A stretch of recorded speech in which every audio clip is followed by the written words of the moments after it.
Menko Perekonomian Erlangga Hartarto mengungkapkan perjanjian dagang antara Indonesia dan Amerika Serikat sudah mulai masuk tahap akhir dan segera resmi. Menurut Erlangga, hasil perundingan dengan Amerika Serikat akan ditandatangani oleh Presiden Prabowo dan Presiden Donald Trump. Erlangga juga mengatakan masih ada pembahasan final sebelum legal drafting pada 12 hingga 19 Januari 2026.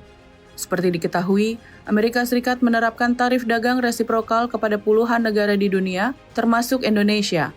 Menko Perekonomian Erlangga Hartarto dan United States Trade Representative Ambassador Jamieson Greer sebelumnya telah menuntaskan perundingan lanjutan tarif resiprokal di Washington DC pada Desember 2025. Dalam perundingan tersebut, tarif yang mulainya dikenakan Presiden AS Donald Trump ke Indonesia sebesar 32% menjadi 19%. Erlangga mengatakan dalam negosiasi itu Indonesia menyatakan komitmen untuk memberikan akses pasar untuk produk Amerika, mengatasi kendala isu hambatan non-tarif, kerjasama dalam perdagangan digital dan teknologi, keamanan nasional, serta kerjasama komersial. Sedangkan Amerika Serikat berkomitmen untuk memberikan pengecualian tarif bagi produk-produk ekspor unggulan Indonesia yang tidak bisa diproduksi oleh AS seperti minyak kelapa sawit, kokoa, kopi, hingga teh.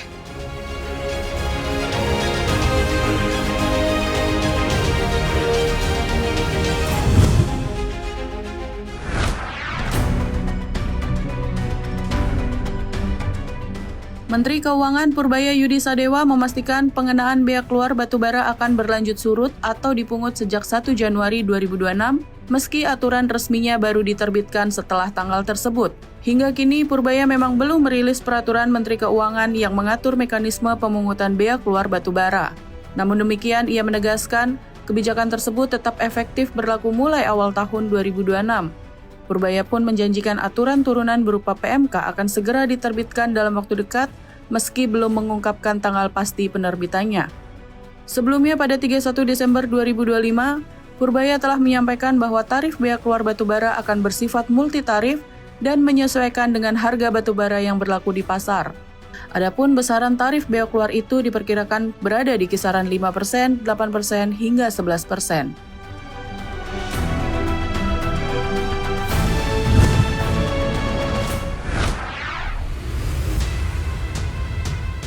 Kementerian Energi dan Sumber Daya Mineral memastikan konflik yang terjadi antara Amerika Serikat dan Venezuela seiring dengan penangkapan Presiden Venezuela Nicolas Maduro oleh Presiden Amerika Serikat Donald Trump tidak akan berdampak terhadap pasokan dan harga minyak mentah Indonesia.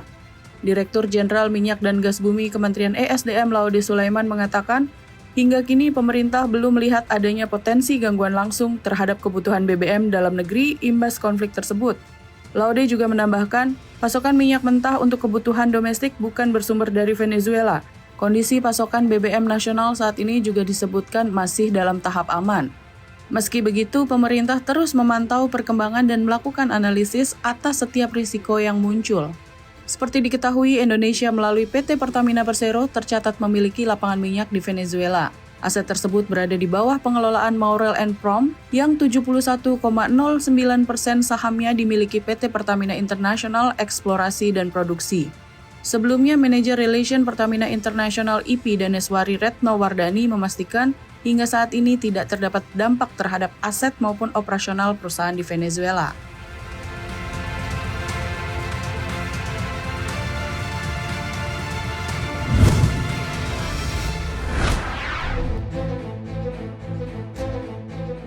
Menteri Koordinator Bidang Perekonomian Erlangga Hartarto memastikan program bantuan langsung tunai sementara kesejahteraan rakyat atau BLTS Kesra yang digagas Presiden Prabowo Subianto untuk membantu masyarakat berpenghasilan rendah pada akhir tahun tidak akan berlanjut di tahun 2026.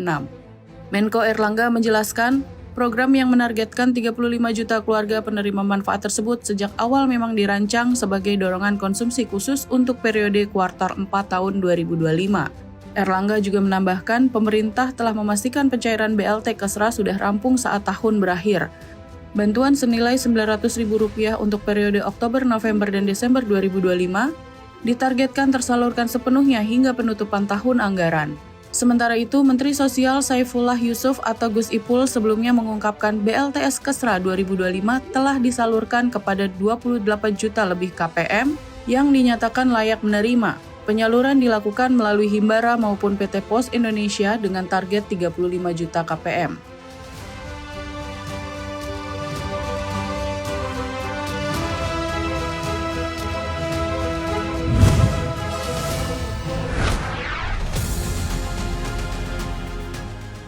Perusahaan-perusahaan China yang beroperasi di Amerika Latin menghadapi ketidakpastian yang lebih besar menyusul penangkapan Presiden Venezuela Nicolas Maduro oleh Amerika Serikat. Analis menilai bahwa Amerika Serikat berupaya menunjukkan dominasinya di wilayah tersebut. Sikap waspada ini muncul di tengah semakin agresifnya upaya negeri Paman Sam untuk membatasi jejak China di sektor sumber daya strategis, infrastruktur, dan perdagangan di Amerika Latin. Wang menambahkan, Amerika Serikat kini menjalankan strategi yang terukur dan berintensitas rendah untuk membatasi pengaruh China di Amerika Latin. Upaya ini dilakukan dengan memperketat kendali atas mineral strategis, jalur pelayaran, serta infrastruktur pelabuhan di negara-negara seperti Venezuela, baik secara langsung maupun melalui perusahaan-perusahaan. Dalam beberapa tahun terakhir, kehadiran China di Amerika Tengah dan Selatan meningkat pesat, didorong oleh investasi di sektor energi pelabuhan dan mineral strategis. Tren ini semakin membuat China bergesekan dengan Amerika Serikat untuk kembali menegaskan pengaruhnya secara penuh untuk urusan kawasan tersebut.